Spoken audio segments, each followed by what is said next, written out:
አፍሪካ በፍጥነት ከተማ እየሆነች ነው። አሁን 700 ሚሊዮን የሚገመተው የከተማ ነዋሪ በ2050 በእጥፍ ያድጋል።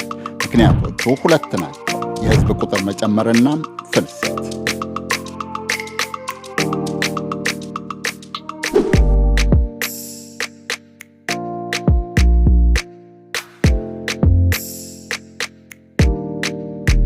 ዲደብሊው አምስቱን መርጧል። አንደኛ ናይሮቢ ኬንያ። ናይሮቢ የምስራቅ አፍሪካ የቴክኖሎጂና የፈጠራ ማዕከል እየሆነች ነው። የዓለም ኩባንያዎች፣ ጀማሪዎች፣ ወጣት ፈጣሪዎች ወደ ከተማዋ እየገቡ ነው። ናይሮቢ በርካታ የተመድ መስሪያ ቤቶችን ታስተናግዳለች። ተፈላጊነቷም ይቀጥላል።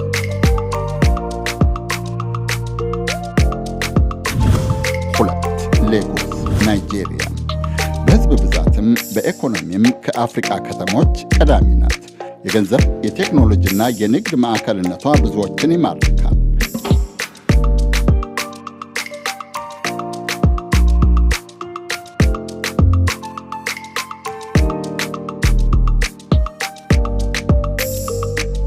ሶስተኛ ኦናይቻ ናይጄሪያ።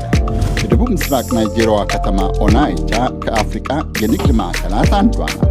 ገበያዋና ስልታዊ አቀማመጧ ነጋዴዎችንና የኩባንያ ባለቤቶችን ትኩረት ይስባሉ።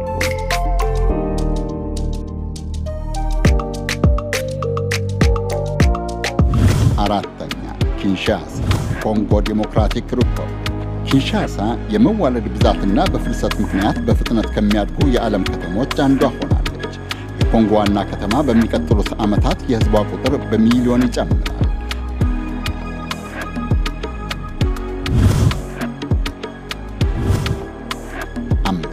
ሉዋንዳ አንጎላ። የመሠረተ ልማት አውታር ችግር ቢኖርባትም እያደገች ነው። የነዳጅ ምርት የሚስባቸው ባለውረቶች፣ ከገጠር የሚፈልሱ ዜጎችና የህዝብ ቁጥር መጨመር ለከተማይቱ መስፋፋት ዋነኛ ምክንያቶች ናቸው።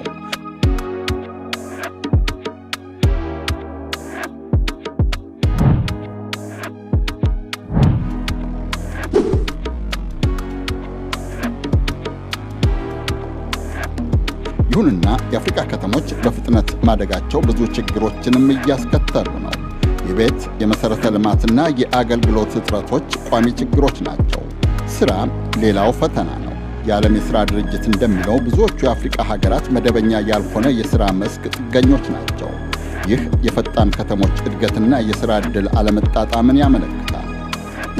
ለእርሶስ የአፍሪካ የከተማነትን ቅርጽ በያኙ የትኛው ከተማ